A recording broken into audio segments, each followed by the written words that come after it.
Check what Ms. Shepherd is going to say. Doesn't matter.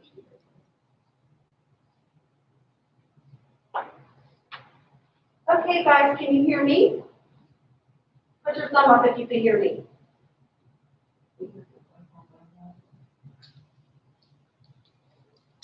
Is that on, Ms. Shepherd?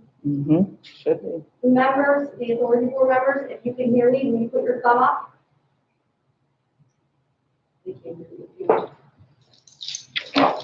I think it's the person that attending to participants. We have everybody actually, so we can start the meeting? No? No. Okay.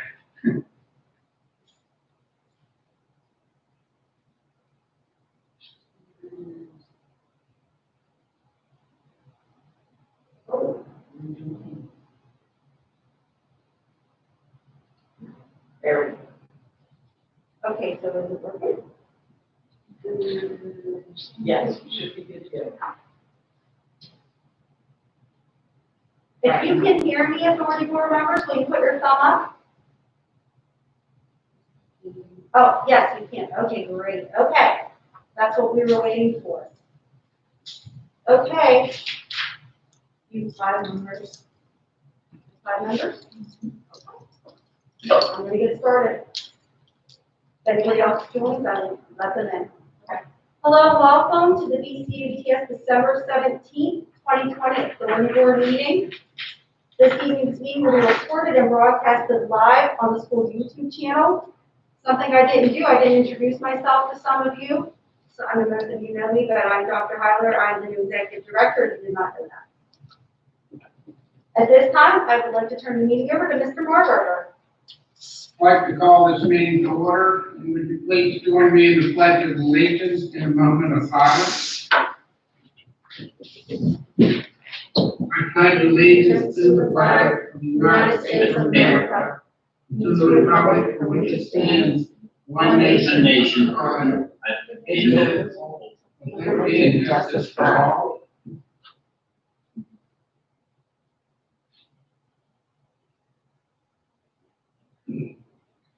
Ms. Lamanza, can you take the roll call, please? Mr. Ponto? Mr. Jones? I can see him.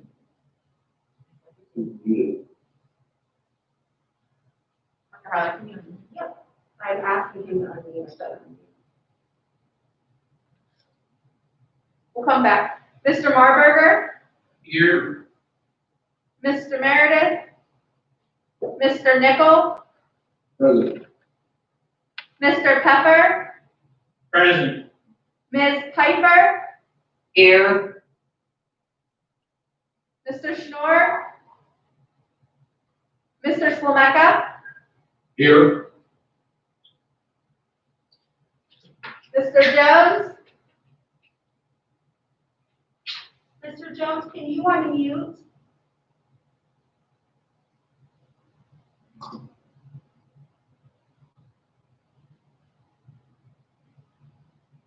Looks like you're unmuted. Mr. Jones?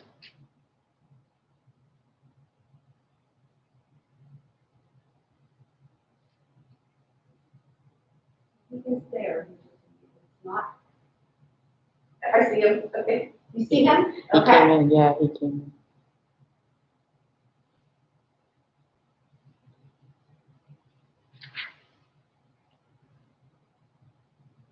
Okay. Are we good if I saw his face? Yes. Okay.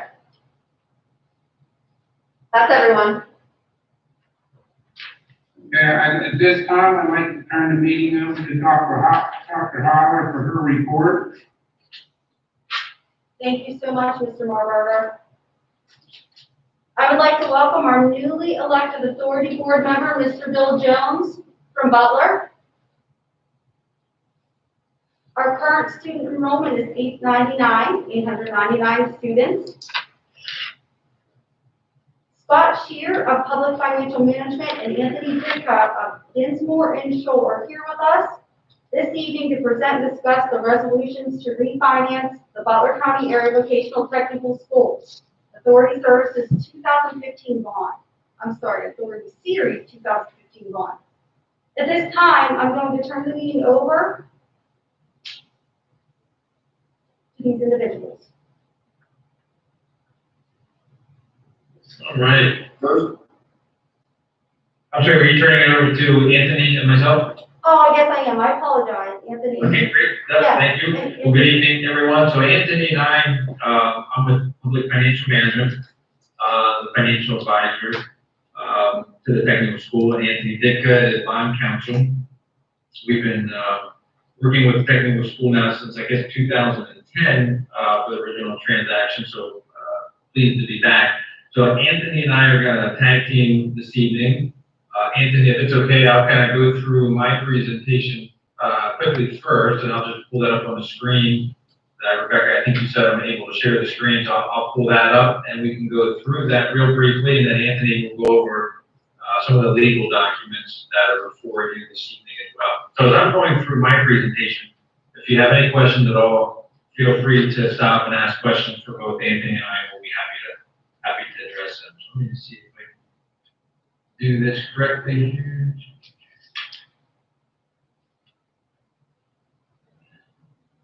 Right, does everyone see the handout? Okay, perfect.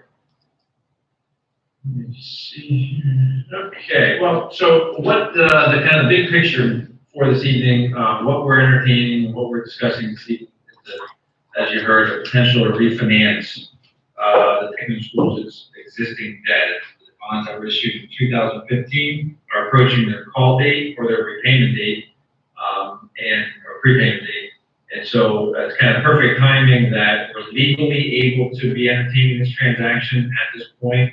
And it just so happens that most of you probably heard on the TV and reading the paper and stuff that interest rates are extremely low as well. So we kind of have a good combination of facts going on. And this slide here, there's a couple interest rate charts, but I will just go to the bottom one on this page. And I believe everyone may have a hard copy of this handout as well, so you can refer to that, or you might have an email copy as well. But basically, the bottom chart here just shows this is a 10-year municipal index, so 10-year tax-exempt municipal index, which is a general proxy for this transaction. It's your bond will not price exactly on this index. It's just, again, kind of a gauge, but you can see the overall trajectory of where this index has gone since early 2019. So we've got a 2-year history of this municipal index. And obviously, you see the big spike here where you see my cursor in the spring. That was obviously when the shutdown occurred and the pandemic first hit and the market sort of shut down for a little bit. But since then, you can see over on the far right-hand side, we're pretty close to historical lows. So it's a good time, again, to be entertaining this kind of transaction. Next page. Just real briefly, some of the highlights. The refunding opportunity that's before us is again related to the 2015 bonds. There's about 6.8 million outstanding with those bonds. The call date is March 1st of next year. So again, we're basically at that point in time where we can be doing this transaction. The final maturity is basically about 20 years, a little less than 20 years. It's in early 2040. And the existing average rate is about 3%, a little bit higher than when we issued the debt. It was more like a 3.4%. That was the arbitrage yield when we issued it in 2015. Obviously, we had 5 years of pay down, so the average rate now is about 3%. Seneca Valley School District, just like in the prior transaction, will not be participating in this transaction. They contributed cash for their respective share of the project. They still need to kind of go through some of these logistics that Anthony will speak about, but they're not part of this actual refinancing. And the savings that we're looking at will be taken up front, basically in the first year or two. One thing I will stress with this opportunity, if we kind of go back in time, so the original new money bonds were issued in 2010. Then we did the refinancing in 2015. With that refinancing, we did not change the repayment structure of the original bond. We basically just went from a higher rate to a lower rate in 2015, kept the same maturity. That's exactly, again, what we're doing with this transaction. This is what we'll call more or less a traditional refinancing, keeping the same structure, just replacing a higher rate with a lower rate, and that's what's generating the estimated savings at the moment. Here is a table at the bottom of this page, kind of a real brief summary of the net savings, and that's net of the issuance cost. We'll get into that here in 2 pages, but it just breaks out each of the 6 participating school districts on the left-hand side, Butler area, and then all the way over to the right-hand side, South Butler County School District. And again, you can see there are various pro rata shares that were set at the time and the net savings per district. So basically, that totals to about $250,000 of net savings right now. That's an estimate. You'll see from one of the next slides, we're looking to actually price the transaction in late July. So there's obviously interest rates involved in this. If we were to do the deal literally today, based on what was going on, we would see more savings than what we're showing here. But we have about a month of interest rate risk.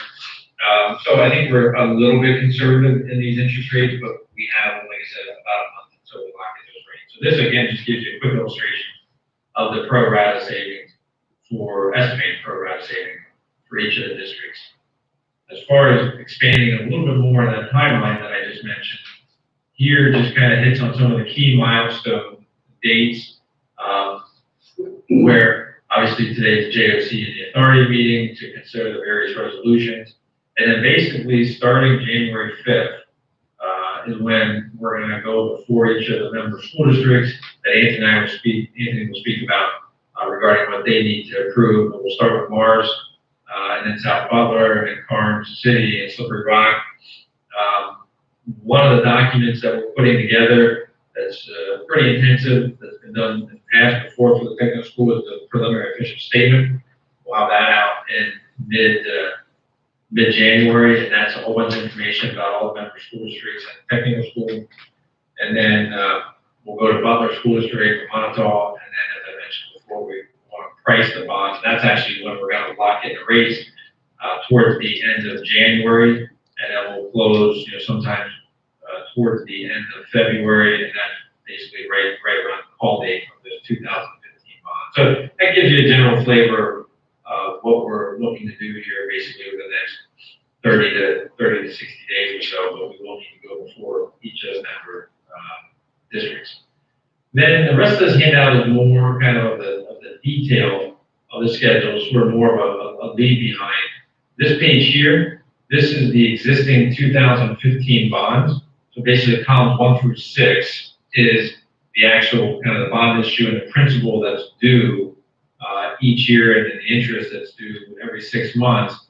Again, that's basically columns 1 through 6. Then columns 7 through 12 are the participating school districts and what their pro rata shares of the debt service. So there's a lot of numbers on this page. This is more for Anthony and I to kind of focus on when we're doing the transaction. So this is what we're dealing with right now. So basically, if we do not move forward with the refinancing, all the member districts would continue to pay the debt service shown on this page. Then we can skip this page and we go to the next page. This would be what the new series, what's labeled at the top, Butler County Area Vocational-Technical School Authority, series of 2021. So this would be what the new bond issue would look like, kind of at the aggregate level. And then you see the next page has all the member districts pro rata share of the debt service, and then you see down the bottom right hand there where my cursor is about the 250,000 of net savings. And then this table here is on the left hand side, bottom left, is what I shared with you on one of the prior pages. So again, a lot of detail on here. We just wanted this for so you have it and more of a leave behind. But again, basically we're funding the 2015 bonds. This page here that we're looking at is what the hypothetical new bond issue would look like, keeping the same maturity date and the same payment structure, just realizing that benefit up front by going to a lower rate. This page here, we break out for you the the estimated cost regarding moving forward with this transaction. So under uses, the bulk of the transaction, the bulk of the bonds that we're issuing, about 6.9 million, will go towards paying off the old bonds, and then the various other fees. We have the underwriter's discount. We have the bond insurance, which we're going to bid out. So we're assuming that, again, it's just an estimate. We will get the 2 companies that provide that service across the country. Then we have total legal fees, financial advisor fees, credit rating, various printing, and the trustee. Now, I do think these fees, just as a reference point, I believe they're more or less identical to what was done in 2015. So just again, as a reference point, these should look extremely similar to what was done 5 years ago. So I don't believe there's any change and changing those. In the middle of the page here where my cursor is, that's a pretty important number. So again, assuming the market holds out, which we anticipate it will, we would be locking in a fixed rate somewhere around 2.5%. So that's an incredibly low interest rate that will be locked in for the full 20 years. That's remaining basically. The only way it would change is if 5 years from now or so, we come back to you and maybe there's another potential opportunity to refinance the debt at that time. But again, a pretty low rate that you'd be locking in. So that's kind of the general background of the transaction. I'm happy to entertain any questions you have with the numbers, or if you want to wait till Anthony does his presentation regarding the legal documents, then we can kind of take both of them together. Hey Scott, this is Barry Schlegelmacher from Butler. Can you clarify something for me? Sure. You showed on your chart a net savings to all the districts of about 248,000. Again, if I look at the refinancing costs, the costs there look like they were about 236,000. So is that a wash, or is that somehow figured into the amount that you figured for net savings? Yeah, great question. So the savings that we are showing, those are definitely net savings. So that's the true bottom line savings that all the member districts are doing. So it's basically the savings that we're showing is after the issuance costs are paid. Great. Okay. Thanks for clarifying. Yep, you bet. Any other questions with the numbers? I have a question that may be something more around Anthony, but in our resolution, which is really our motion this evening, I just want to be sure I understand what it is that we are approving, and within that, is there, and you talk about the rate risk, right? And it's going to move a little bit between now and June 25th, but are we approving any sort of a range within which you need to be to go ahead and move forward with the transaction? Yeah, Anthony, do you want to answer that with maybe a general explanation of the documents as well? Yeah. Let me answer your question specifically first. The answer is right now, this resolution just authorizes a maximum amount of bonds and says that you are willing to go ahead on that basis. The Joint Operating Committee resolution has in it a target savings. This is the way we've done this in the past. We've got a companion pieces because we won't go forward unless the JOC, meets the, gets the savings they're looking for. I'd like to be more specific than that, but we actually have to fill that in at 7 o'clock when we meet with them to see what their target savings number is. Now, if we wanted to put a target savings number in here, my suggestion would be I add language that says, savings commensurate with what is determined by the JOC, and then you're both on the same page. But as it is now, it's just meant to be a companion piece. You authorize the bonds, they set the savings target. Maybe we take a backdrop to the question of, we are the authority board, and I want to make sure that I understand what either responsibilities we have, or obligations we have, or what rights we have as it relates to the indebtedness. Is it really more our responsibility and our decision making, or how much of it is split between the authority board and the JFC? So the authority is what we like to call a conduit issue. The conduit issuer allows the obligor access to public markets. Now, again, you all come from school districts where you know that you can access the public markets directly. But because of the nature of this transaction, the way it's structured is that each of the member districts signs on the lease with the VOTEC, and the authority for the facility. There's certainly nothing wrong with that, but that's different than some of the other VOTECs around us, might proceed. In those cases, what you typically have is each of the member districts is pledging their own full faith credit tax card. You know, when you want to borrow money at your local district, we go through the DCD process and we back the security. The security is the taxing power of the school district. Here we don't do that. The structure is that the VOTEC, through the Joint Operating Committee, authorizes the issuance of these bonds, just as you authorize the issuance of bonds, but the VOTEC is going to pay.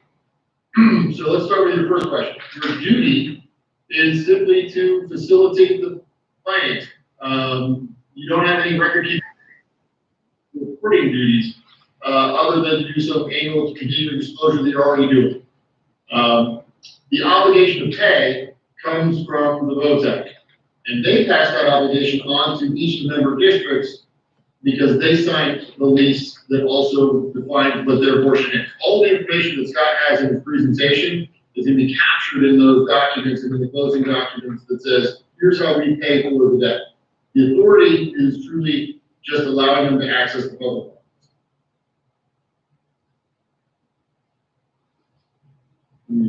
Okay, the Zoom profile, speaking of them, are, so, I mean, am I characterizing it correctly to say the action we take simply allows the JOC to take action or not take action? We're approving a resolution, but unless the JOC, you know, decides to move forward with whatever sort of savings for they will deem appropriate or necessary, I mean, nothing really happens. Correct. Okay. That is well stated. And I believe that this authority was formed solely for the purpose, and it seems your name would indicate, of serving the Butler area Vocational-Technical School finances. So, but for this, again, as Scott indicated, nothing would change. We still get rates from 2015 and we don't go on our way. That's going to allow them to hopefully generate some savings. I'm good. Do we need to quickly go through the resolution? Because that's an excellent jumping off point. The resolution does these things. It authorizes the issuance of bonds. It approves the execution of a supplement to the trust indenture. That is the document between the authority and the trustee by which the bonds are governed. That document is assigned by the authority to the trustee so that they can enforce against the JOC for any payments that are due. It approves the execution of a second supplemental lease. The original lease was done in 2010.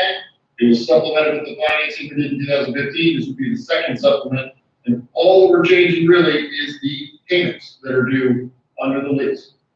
And it authorizes the officers to do kind of all things necessary to close. So one thing that is going to be required is some certifications and some closing documents. Those certifications are primarily made by your officers that say, yes, the board voted properly, yes, we met properly, these are our seated officers, and they are in fact able to sign. All of this will be addressed in the opinions given by your solicitor. I've talked at length with Tom and I have done this several times. So we're on the same page. The only thing I have for this group to consider is right now what I have in the resolution, and it's bracketed, is the maximum amount of bonds. It says $9 million. I sent this out before I got Scott's handout, which shows that we probably need something under 8.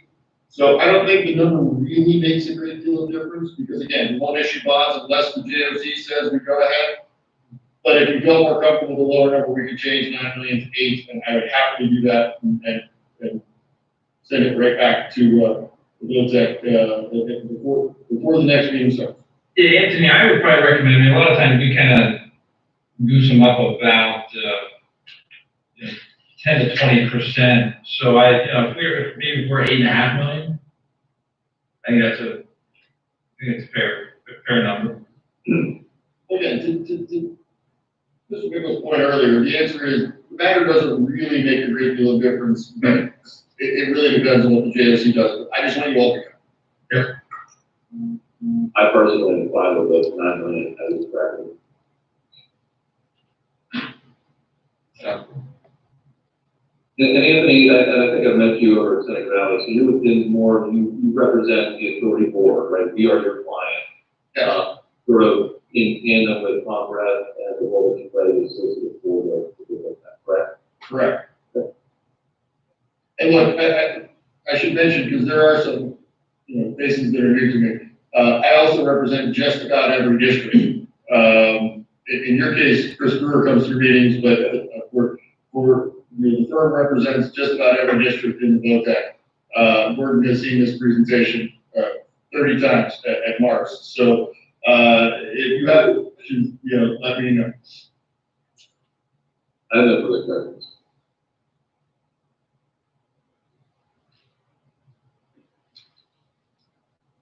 Five to six, you guys told us to be done by 6. That's as close as we could come. Pretty good. Mr. Is there Mulder? any other questions for Anthony? If not, I'd like a motion to accept the director's report. No matter. Second. Second. Everyone, you just say aye. Anybody opposed? It passes. The next motion is to approve the board meeting minutes for June 11th. May I have a motion? So move. Second. Everyone, say aye. Anybody opposed? Motion passes. Now, under new business, we have the refinancing of the bond. We're going to recommend approval of this resolution to the Butler County VOTAC School Authority Series 2015. Can I have a motion, please? So move. A second. We need a roll call vote, Ms. Can I just ask one more question? Questions, yes. Yeah, Scott, in terms of like a call date in the future, I mean, so if these were 2010, we could refinance in 2015 through our 2020. Is it safe to assume, the next point in time we're going to be able to look at refinance is 2025, or is that? Yep, our goal would be to put another 5-year call feature on here, so that would be 2025, and I don't expect it to be any longer than that. So we always try to make it as short as possible to give you the most benefit. Okay, thanks, that's all I had. Yeah. Ready for roll call? Mr. Nickel? Yes. Ms. Piper? Yes. Mr. Jones? Yes. Mr. Thompson? Yes. Mr. Slomaka? Yes. Mr. Pepper?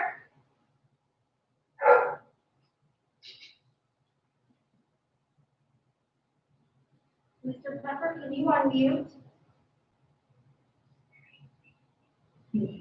Mr. Pepper? I saw him for a minute. Oh, there it is. Thumbs up, thumbs down? Okay, thank you. And Mr. Marburger? Yes. That's it? Everyone. I assume the motion passed. There's one announcement to be made, and that's our next regular authority meeting will be 6:30 on May 6th, 2012. And if there's no other business, any other questions or anybody? I need a motion to adjourn the meeting. So move. Second. Meeting's adjourned. Thank you. We'll see you, probably see you, Jim, in an hour. I gotta go back to a Morris Financial meeting now. Here we're up to Zoom numbers. So now we gotta go back to Morris for an hour. And take care. Thank you, Sue. Thank you, everyone. Thank you. Take care.